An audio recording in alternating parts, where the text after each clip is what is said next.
of Lagos, Nigeria, the Okoye's family lived a comfortable life. Amaka Okoye, a devoted housewife, spent her days taking care of her home and family, but also has weakness for hot temper, gossip, and she enjoys socializing with friends. Her husband Ikenna, a successful businessman, provided for their family, and their 3-year-old daughter Ada was the center of their universe. Ada was a sweet and lively child who loved playing with her dolls and was a beloved student at Little Star Nursery School, where Mrs. Okeke, a kind and patient teacher, guided her and her classmates. However, Amaka's love for gossip and socializing often led her to be careless and forgetful, and today was no expectation. As the school day came to a close, Ada waited eagerly for her mother to pick her up, but Amaka was nowhere to be found. As the minutes ticked by, Ada's excitement turned to worry. She scanned the crowd of parents waiting to pick up their children, but her mother's familiar smile was nowhere to be seen. Mrs. Okeke noticed Ada's distress, and she knelt down beside her. "Ada, don't worry dear, I am sure your mom will be here soon," Mrs. Okeke said, trying to reassure her. But as the school gates emptied and the teacher started to pack up, Ada's fear grew. She had never been left behind before, and the thought of being alone in the school was terrifying. Just then, Uncle Tunde, the school security guard, approached them. "Mrs. Okeke, I need to lock up the school.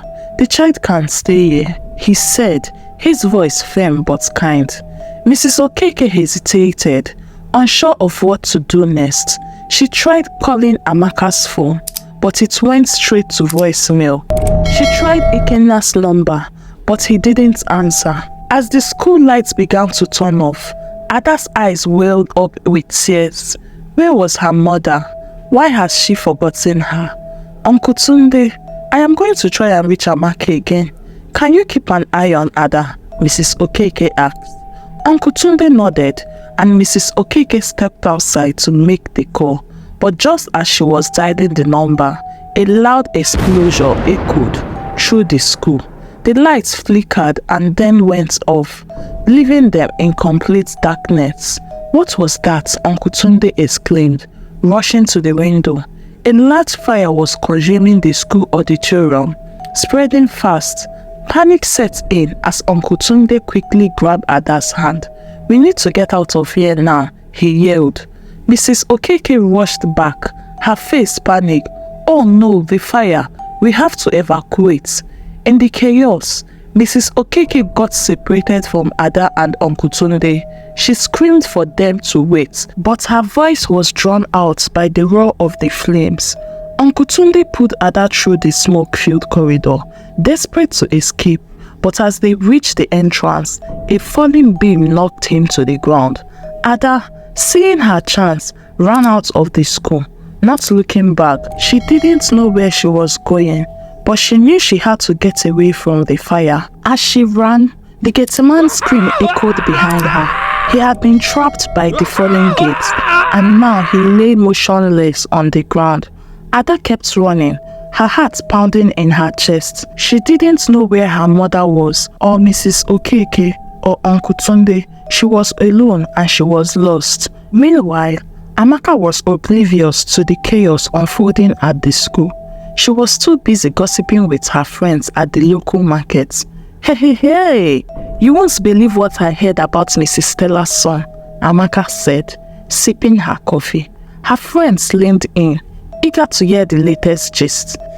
"I heard he has been seen with a girl that sleeps around with men," Amaka continued, her voice dripping with excitement.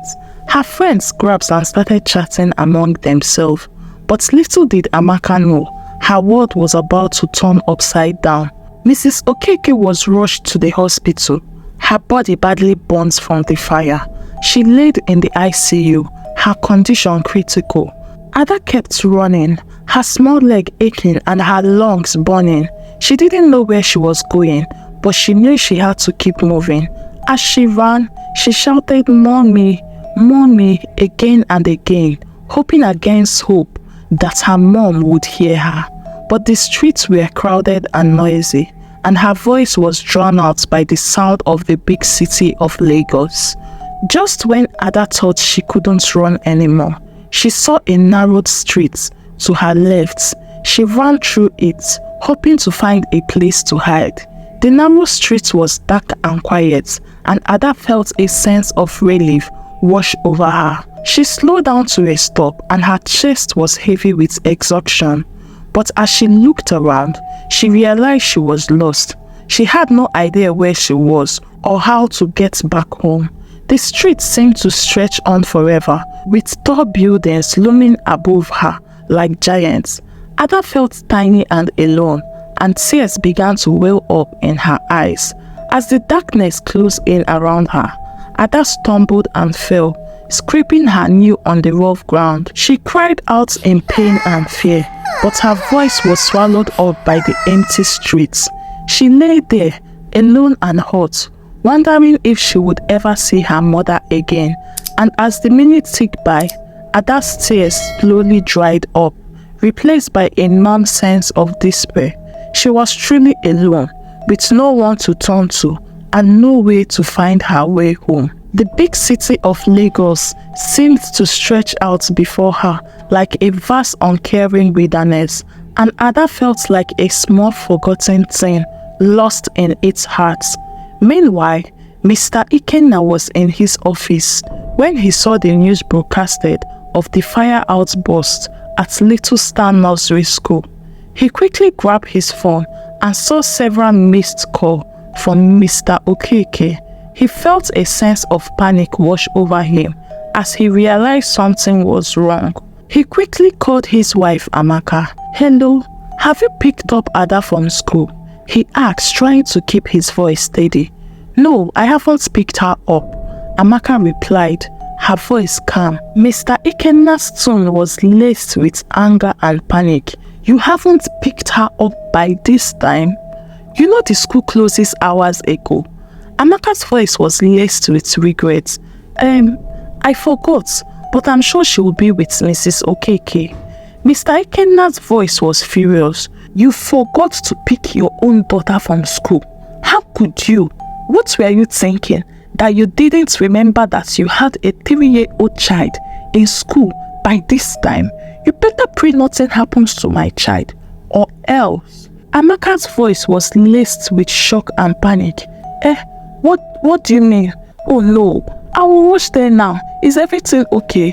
What happened?" Mr. Ikenna told her.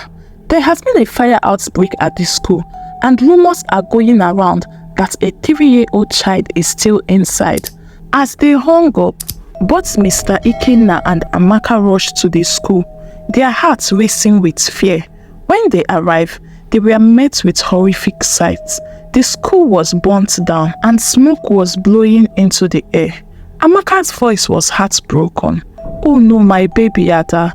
She rushed towards the school, but Mr. Ikenna held her back. "Wait, it is not safe." Amaka's face was etched with regret. "This is all my fault. I should have picked her up early." Mr. Ikenna was angry, and he said, "If anything should happen to my daughter, I will never forgive you." Mr. Ikenna's face was etched with worry as he approached the fire service and rescue team. "Please, have you found anyone inside the school?" he asked, his voice trembling with fear. The firefighter hesitated. One of the teachers think there might have been 3 people still inside when the fire started. Mrs. Okeke the teacher, Mr. Tunde the gateman, and a 3-year-old girl. Mr. Ikenna's eyes widened in fear. "What? Oh no, that is my daughter. Have you found her?" The firefighter shook his head. "We have found Mrs. Okeke, but she's in critical condition. She has been taken to the hospital, and I am sorry to say that Mr. Tunde was found dead, but we haven't found the little girl yet." Mr. Ikenna's face constructed in anguish. "Please, you have to find her. She's just a baby, and she's my only child. Please keep searching." Amaka collapsed to the ground, her body racked with sob. My baby girl. I should have picked her up early. This is all my fault. Mr. Ikenna knelt beside her, holding her closely. Don't worry, my dear. We'll find her and bring her home. The firefighter nodded sympathetically. We will do everything we can, sir. I promise you that. As they continued searching, Amaka's cry echoed through the night air. Her heart shattered into a million pieces. Mr. Ikenna held her close, his own heart heavy with anger and fear. As time passed by, the firefighter expression was grim. I am sorry, sir. We have searched every inches of the school and the surrounded area. We can't find any sign of the little girl. Mr. Ikenna's face fell. What do you mean? She has to be somewhere. Please help me to find her. She's just a baby. The firefighter hesitated. It is possible that she might have escaped on her own. She's a small child, but she might have found a way out. Amaka's eyes widened in hope. Really? You think she might be okay? The firefighter nodded. It's possible, but we need to make sure. I recommend that you report her missing to the police immediately. They can start searching for her right away. Mr. Ikenna nodded, his mind racing. Yes. Oh, of course. We will do that right now. The firefighter handed him a card. Here is the contact information for the local police station. They will take care of everything. As they walked away from the school, Amaka turned to Mr. Ikenna, her eyes filled with tears. What if we never find her? What if something happened to her? Mr. Ikenna pulled her close. We will find her, Amaka. I promise you that. We will leave no stone unturned until we bring her home safely. Mr. Ikenna and Amaka rushed to the police station, their hearts heavy with worry. They were greeted by a sympathetic officer who quickly took down the details of Ada's disappearance. Can you describe your daughter's last known whereabouts? The officer asked. Mr. Ikenna hesitated. She was at Little Star Nursery School, in her classroom before the fire started. We are not sure if she was evacuated or not. Amaka nodded. The school is located in 24th Street. Her classroom is on the first floor room, 103. The officer nodded. And what was she wearing? Amaka replied, her school uniform, a blue dress with a white collar and a yellow tie. The officer nodded, jotting down the details. Don't worry, we will do everything we can to find your daughter. We will start searching the school premises and the surrounded area right away. Police is your friend. Mr. Ikenna and Amaka nodded, hoping that the police would find Ada soon. As darkness grew thicker, Ada's sadness changed into panic. She pushed herself to stand up, even though her scraped nail hurt with every step. She kept walking, looking around the streets for sign of help, but every door was shut tight and every window was locked. It felt like she was trapped with no way out. As she turned to a corner, Ada saw a faint light ahead. She hurried towards it, her heart filled with hope. But as she got closer, she saw it was just a street light, casting a pale glow over the deserted streets. Ada felt a sob rising in her throat. She had never felt so alone. The sense of abandonment weighed heavy on her, and she wondered if anyone was even searching for her, or if she was just a forgotten child lost in the big city of Lagos. As Ada walked deeper into the narrowed streets, it felt like the darkness was closing in around her. Every shadow looked like something scary, making her imagination go wide. She started to walk faster, her heart beating really fast in her chest. What was hiding in the dark? She couldn't shake the feeling that something might be watching her. Suddenly, everything went dark. Ada's leg felt weak, and she fell to the ground, slipping into a deep sleep. The city around her was big and silent, like a big cold place that didn't care about her at all. While Ada was still asleep on the ground, she didn't see the danger nearby. A stray dog quietly approached her, sniffing her still body, but just when it was about to jump at her, a loud noise startled the dog, making it to run away. The next morning, Ada woke up feeling confused and sleepy. She tried to sit up, but a sharp pain shot through her head, causing her to lie back down. That was when she remembered she must have hurt her head when she fell. Ada cried and cried, her tiny body shaking with sob. She wanted her mommy and daddy, but they weren't there. She was all alone in the big scary city of Lagos. She tried to sit up again, but her head hurt too much. She lay back down, closing her eyes, hoping that when she opened them again, her mommy and daddy would be there, but they weren't. As time passed by, Ada sat down on the cold ground, her eyes fixed on the wall in front of her. She hugged her nails tightly, trying to make herself feel safe, but she didn't feel safe. She felt scared and alone. As she sat there, she heard the sound of cars driving by on the streets nearby. She heard the horns of the city, but no voice. No one was coming for her. She started to cry again. She wanted her mommy and daddy so badly. She wanted to go home. As time went on, Ada felt hungry and thirsty. She didn't know what to do. She was too scared to move, too scared to try and find her way. As the sun began to set, she coiled up in a ball, her eyes fixed on the wall. She didn't know how to get home. Meanwhile, Ada's parents, Amara and Ikenna, walked into the police station, their faces etched with worry and desperation. It had been 1 day since their daughter went missing, and every passing minute felt like an eternity. "Please, officer," Amaka begged, her voice trembling.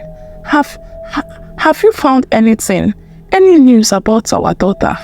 The officer's expression was sympathetic, but his word was laced with regrets. "I am sorry, ma'am. We have done everything we can, but there is nothing yet." Amaka's face twisted in pain, and she let out a loud, sad cry. "It is all my fault," she sobbed. "I should have picked her up early. Oh God, what have I done? This is my baby. This is my baby. How is she supposed to survive without me?" She collapsed into Ikenna's arms, her body shaking. I keep thinking about her little face. Her smile. What if I never see her again? What if something happens to her? She must be wondering why I didn't come for her. Ikenna held her tight, his own tears streaming down his face. "We will find her, Amara. We have to. We will do everything in our power to bring her home." But Amara's sadness was overwhelming, and her regrets and guilt felt like a fierce monster inside her, tearing her apart. "I should have been there," she whispered, her voice barely audible. Meanwhile, Ada was alone. At night, she would coil up trying to find warmth on the cold ground. When she did sleep off, her dreams were filled with fragments of her old life, brief flashes of her mother's smile, her father's strong arms lifting her up, the sound of laughter that now felt like it belonged to another world. These fleeting memories only made waking up to the harsh reality of the streets even more painful. Her body grew weaker. Each step became a struggle, each breath a heavy tax. The hunger hurt all the time, a constant pain that made her stomach feel tight and uncomfortable. There were moments when she imagined food, just a piece of bread, a sip of water, but reality would crash back, cruel and unforgiving. She had nothing. There was no one coming to help her. One day, as she sat coiled against the wall, everything around her started to blow. The ground felt like it was moving as she grabbed her head, trying to stay still. Her body was weak from hunger, and she could hardly tell what was real anymore. She felt dizzy, lost and unsure of what was happening. She tried to call out, but her voice was a soft whisper that faded into the quiet streets. No one heard her. The busy city full of people and noise kept going, not knowing that a little girl was alone and suffering.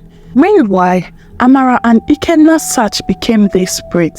Fear was taking over, making everything worse. They knocked on doors, talked to strangers, and begged anyone who would listen. But as the days went by, there was no sign of Ada. Their hope started to fade. Amara, who had always been strong, was falling apart. Her eyes were tired, and her face showed the pain of sleepless nights and guilt. Ikenna too was no longer himself, his heart breaking more with each day that passed without their daughter. They searched in places they never thought they would. Old empty buildings, busy shelter home, and a dark street like the one Ada was tucked in. But every time, they were just too late. They never found any sign of her, always missing her before they came to where she was. One rainy evening, Ada lay quietly in a narrow street, her small body soaked and shaking from the cold. Rainwater gathered around her, soaking her clothes and making her even colder. She was too weak to move, her energy gone after so many days outside. As she lay there, her thoughts wandered. She thought about her parents, the stories they told her at bedtime, and the song her mother sang to help her sleep. Those memories felt far away now, like quiet voices from a time she could barely remember. In the distance, a man hurried past the entrance of the narrowed streets, trying to escape the heavy rain. He looked down the passage, but he barely noticed Ada coiled up on the ground. He hesitated for a moment, but then he rushed away, walking fast as he disappeared into the night. By the morning, the rain had stopped. The city felt fresh and new. The sun rose, shining on the buildings and streets, including the streets where Ada had finally closed her eyes for the last time. The city moved on, not knowing the sadness hidden within. Amara and Ikenna were left to face a life filled with unbearable silence. The absence of their daughter, a wound that would never heal. They had searched everywhere. They had prayed and fasted, but in the end, they were left with nothing but the memory of a child who had been lost to the darkness of the city.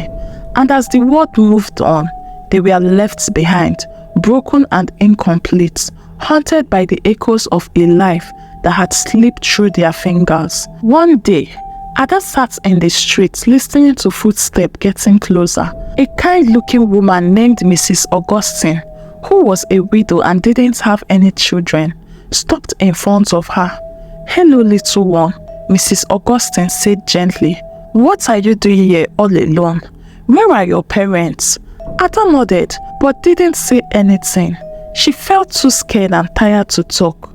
Mrs. Augustine knelt down, worry showing on her face. "Don't worry, I am here to help you. Can you tell me your name?" Ada looked up at her with wide, scared eyes, but she couldn't find a word. She felt so small and frightened, and the only sound that came out of her mouth was a soft whisper. "Please, where is my mommy?" Mrs. Augustine's heart broke at the sight of the shivering child. She reached out her hand, and after a moment of hesitation, Ada took it, a tiny finger cold and stiff. "Come on, darling, let's get you somewhere warm," Mrs. Augustine whispered, trying to keep her voice steady despite the rush of emotions. The walk back to Mrs. Augustine's apartment was slow. Ada stumbled often, her leg too weak from not eating or resting for days. Mrs. Augustine had to carry her, feeling Ada's small fragile body leaning against her. She was so light and weak. It seemed like she could break at any moment. When they finally reached Mrs. Augustine's apartment, she wrapped Ada in a soft blanket, her heart aching as she watched Ada taking in her new environment. She prepared some warm milk, bringing it to Ada, who took the cup in both hands but struggled to lift it to her mouth. Mrs. Augustine guided her with the cup. As the days passed, Ada began to recover some of her strength, but she remained quiet, her voice only emerging in small broken words that were difficult to understand. Ada clung tightly to Mrs. Augustine, her small hand gripping with a fierce need. In the middle of the night, she would cry out, her tiny voice calling for mommy and daddy with such sadness that it broke Mrs. Augustine's heart. Each time, Mrs. Augustine rushed to comfort her, holding her close and whispering soft, but no matter what she did, nothing seemed to calm the child's pain. Mrs. Augustine tried to calm her, but the little girl couldn't stop crying. Her small body trembled, and that seemed heavy for someone so young. "It is okay. I am here for you," Mrs. Augustine whispered softly, hugging her tight, feeling how much pain and fear Ada was holding inside. But no word could touch the sadness that filled Ada's heart. Ada would spend her days sitting by the window, her small hand pressing against the glass, staring out of the world beyond.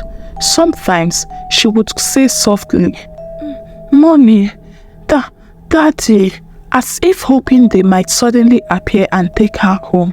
But every day, Mrs. Augustine's fear grew. She knew she should report the child to the authorities, but every time she picked up the phone, her hand would freeze. What if they think I took her? What if they think I kidnapped the little child? She thought to herself. The situation seemed so unusual. An elderly widow finding a young child alone in a lonely street and taking her home. Mrs. Augustine feared that the authorities would misunderstand her and that they would suspect her for kidnapping rather than simply trying to help. The more Mrs. Augustine thought about it, the more her worry grew. She had heard stories about people getting into big trouble over simple misunderstanding, and then there was Ada holding on to her like she was the only safe place in a dangerous world. Mrs. Augustine couldn't stand the idea of losing her now. She had always wanted a child of her own, and seeing Ada's scared eye turn into a plea for help that she couldn't give up. So she hesitated, putting it off day after day, convincing herself that she would make the call tomorrow. But tomorrow kept slipping away, and each day brought more excuses, more reason to wait just a little longer. As the weeks turned into months, Mrs. Augustine and Ada fell into a steady routine. Mrs. Augustine did her best to create a sense of normalcy, though the fear of being discovered was always in the back of her mind. Ada started to smile a bit more, but her words remained few, only repeating "Mommy" and Daddy, as if those were the only words she fully understood.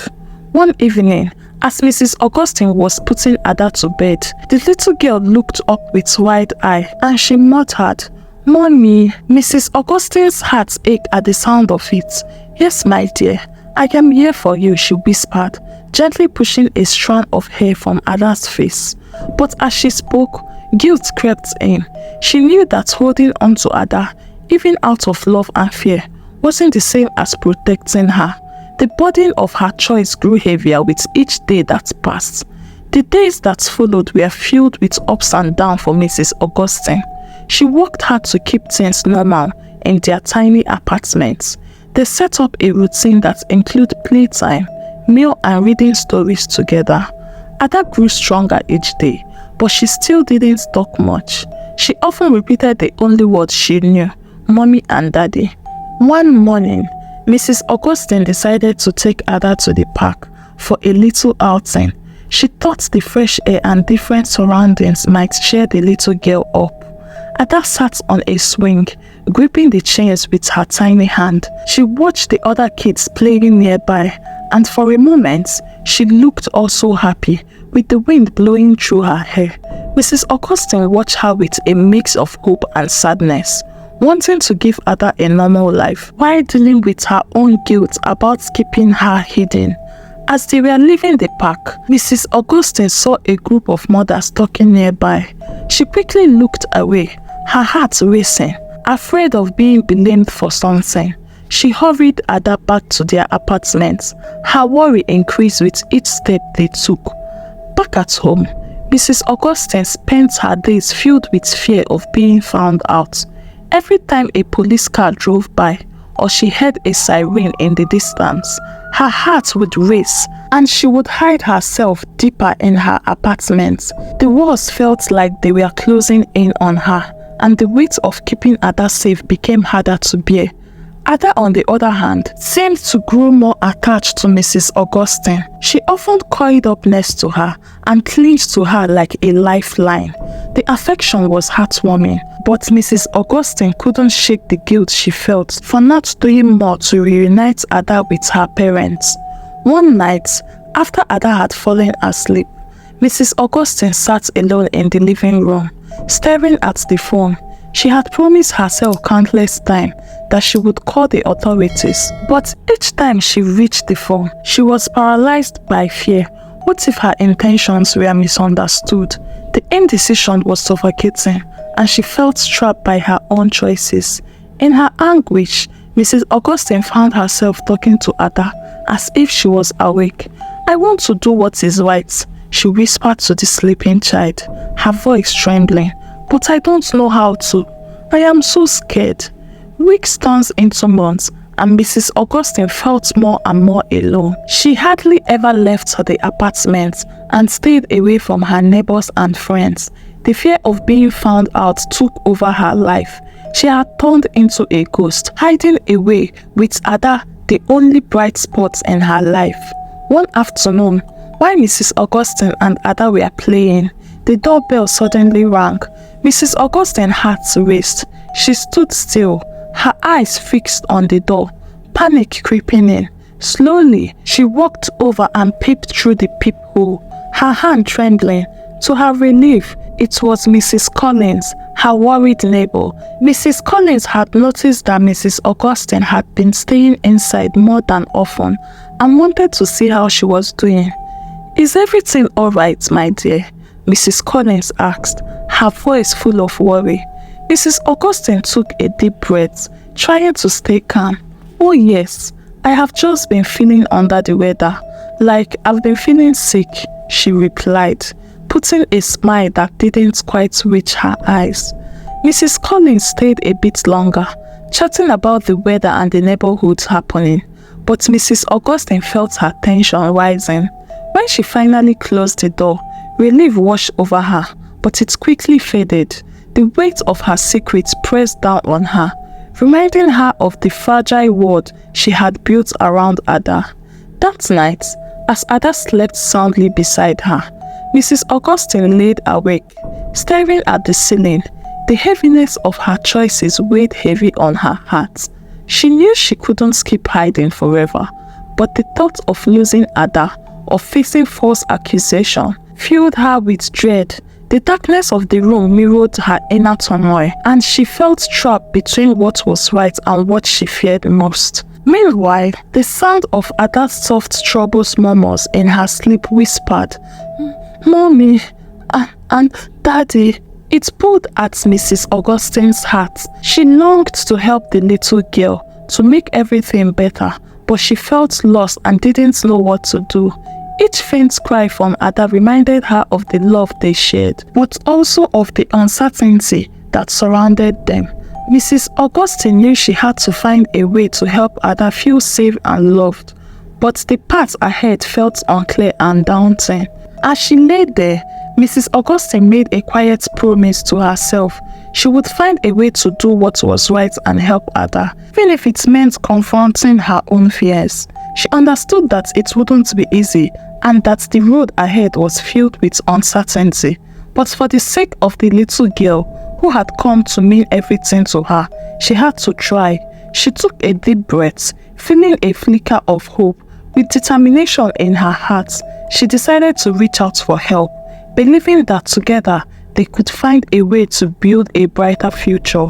And so, with a heavy heart and a mind full of worry, Mrs. Augustine resolved to face her fears and take the step needed to help Ada. No matter how hard it might be, she knew it would be a challenging journey, but for Ada's sake, she was willing to fight through the uncertainty. Gathering her courage, she planned to seek out and reach out to people who could assist her. As she was thinking about that, she slept off. Mrs. Augustine woke up the next morning with a renewed sense of determination, though the lingering fear was still heavy in her chest. As she prepared breakfast, she found herself watching Ada more closely. The little girl had grown more comfortable in the apartment, but the shadow of her lost parents was always present in her eyes. Mrs. Augustine couldn't ignore it any longer. She knew that keeping Ada hidden away was not the solution. It was only prolonging the inevitable. After breakfast, Mrs. Augustine made a decision. She needed to seek help. but she had to do it in a way that wouldn't put her in trouble of being accused of kidnapping a child or child endangerment. She thought of Mrs. Collins, her neighbor, and wondered if confiding in her would be the first step towards a solution. But as the days went on, Mrs. Augustine found herself hesitating once again. What if Mrs. Collins misunderstood her intention? What if she called the authority before she had a chance to explain? The fear of losing Ada and being painted as a villain paralyzed her, and by the time the sun sets, she still hadn't taken any action. That night, as she lay in bed with Ada sleeping soundly beside her, Mrs. Augustine felt the weight of her inaction pressing down on her. The promise she had made to herself the night before seemed distant now, overshadowed by the fear that gripped her heart. She couldn't go on like this, but she couldn't bring herself to reach out for help either. The following morning, a knock on the door startled her out of her thoughts. Mrs. Augustine's heart leaped into her throat as she rushed to the door, peeping through the peephole. To her relief, it wasn't the authority. It was Mrs. Collins again, holding a plate of freshly baked cookies. "Good morning, my dear," Mrs. Collins said with a warm smile when Mrs. Augustine opened the door. "I thought you might like a little treat." Mrs. Augustine forced a smile, accepting the plate with trembling hands. "Thank you, Mrs. Collins. That is very kind of you." Mrs. Collins hesitated for a moment, her eyes searching Mrs. Augustine's face. Are you sure? Are you sure you are all right? You seemed a bit on edge. What is wrong?" Mrs. Collins asked Mrs. Augustine. Mrs. Augustine's breath caught in her throat. She could feel the concern in Mrs. Collins' gaze, and for a moment, she considered confiding in her. But the fear of what might happen if she did held her back. "I am fine." "Really?" Mrs. Augustine said, her voice wavering. "Just a bit tired, that's all." Mrs. Collins didn't seem convinced, but she didn't press further. "Well, if you ever need someone to talk to, I am just next door," she said softly. "Do not hesitate to reach out, okay?" Mrs. Augustine nodded, thanking Mrs. Collins again before closing the door. She leaned against it, feeling the tears welled up in her eyes. She was so tired of living in fear, of hiding away with Ada. She knew she couldn't keep going like this, but she didn't know how to break free from the cycle of fear and guilt.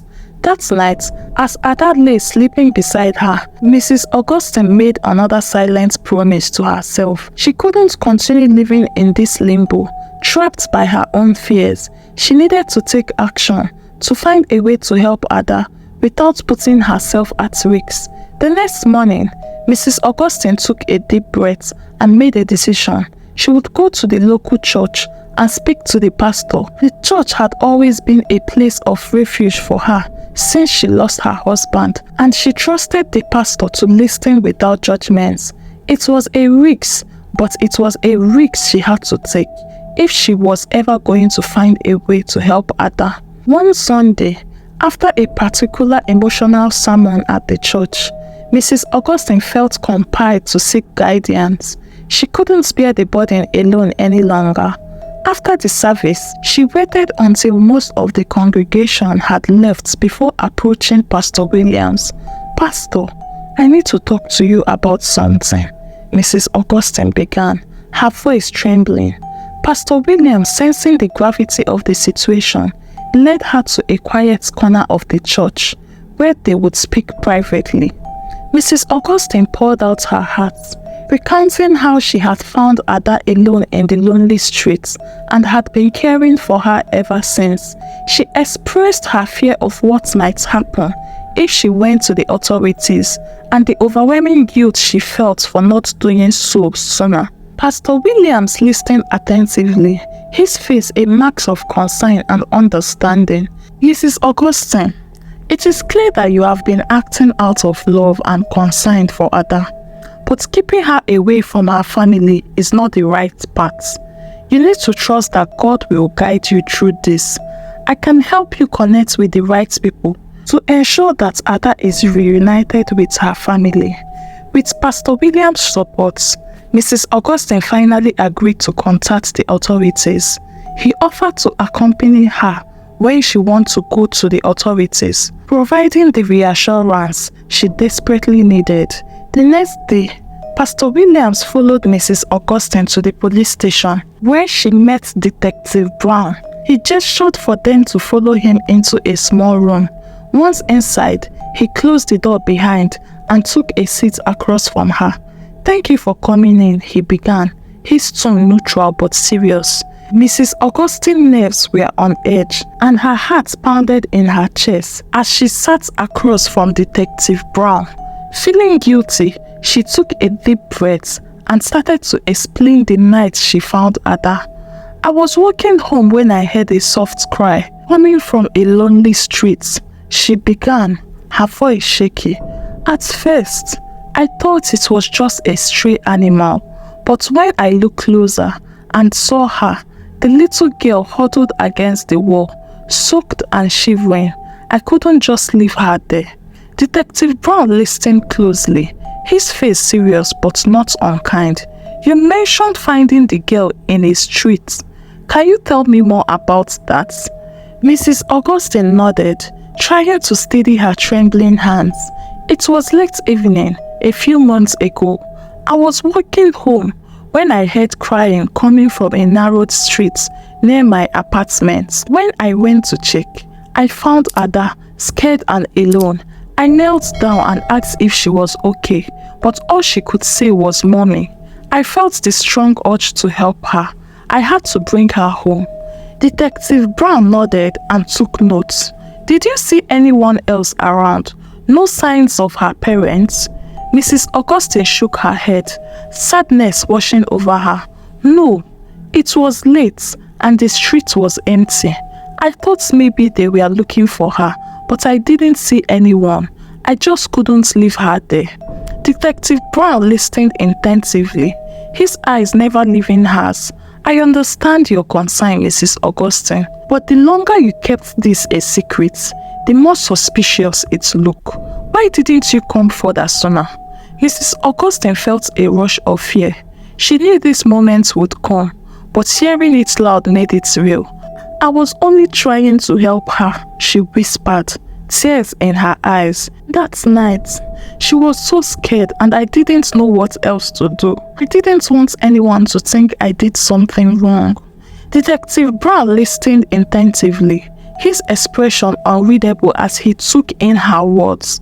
After a moment, he pulled out a file from his desk, his eyes scanning the pages. Ada's parents reported her missing some time ago. "The description they gave matches the child you have been caring for." Detective Brown leaned in further, his voice firm but not accusing. "I understand your intention, Mrs. Augustine, but you have to realize how serious this situation is. Ada's parents had been searching for her desperately. We need to bring them as soon as possible." Mrs. Augustine's heart ached as she realized what this meant.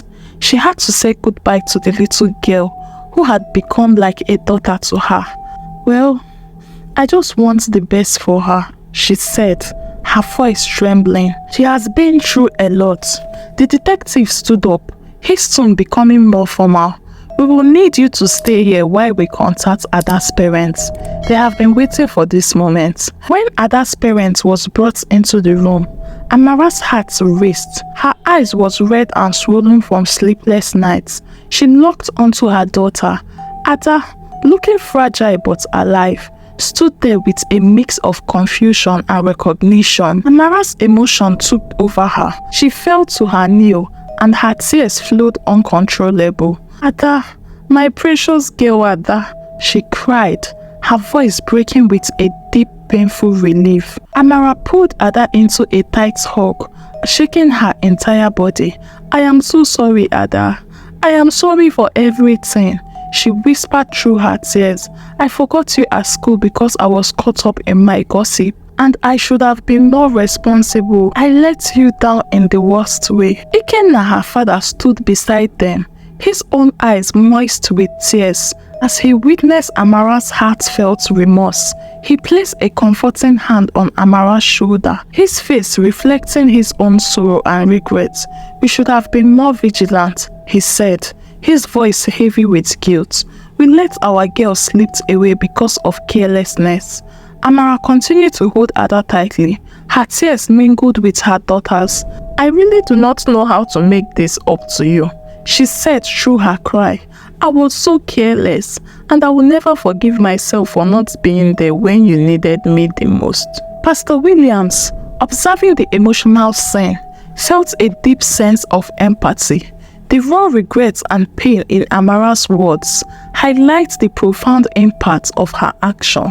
It was a powerful reminder of the need for constant awareness and responsibilities, especially when it comes to loved ones. As Amara and Ikenna prepared to live with Ada, they turned to Mrs. Augustine, their gratitude evident. "Thank you," Amara said, her voice trembling. "Thank you for taking care of Ada, my daughter. I don't know what we would have done without you. Thank you." Ada's father turned to Mrs. Augustine, his eyes brimming with gratitude. "Thank you, ma," he said, his voice trembling with emotion. "Thank you for taking care of our little girl." Mrs. Augustine nodded, unable to find her voice. She watched as Ada, now in the arms of her parents, looked back at her with a mix of emotion, confusion, fear, and perhaps a little bit of love. As the family left the station, Mrs. Augustine felt an emptiness settled in her heart. She had done the right thing, but it felt like she was losing a part of herself. Stepping out into the cold night air, she realized that while Ada had found her way back to her family, she would have to find her own way forward alone. Moral lesson: the weight of responsibilities. Amara's heartfelt tears underscored the importance of responsibilities and awareness. Her moments of distraction led to Ada's disappearance, highlighting how easy things can go wrong when we are not vigilant. The power of compassion. Mrs. Augustine's decision to take care of Ada, despite her fears and uncertainties, illustrates the power of compassion and the courage required to act in difficult situations. And finally, acknowledging past mistakes and seeking to make amends is a vital part of the healing process, both for individuals and family. Parents should endeavor to take care of their children and remember to pick their children up from school on time to avoid uncertain and potential harm. This is the end of our story, and I would like you to comment your thoughts about this story. If you enjoyed this story, click the like button, subscribe, remember to share to your family and loved ones, and I think you would like the next story above. Thank you for watching this story. See you in the next video. Bye.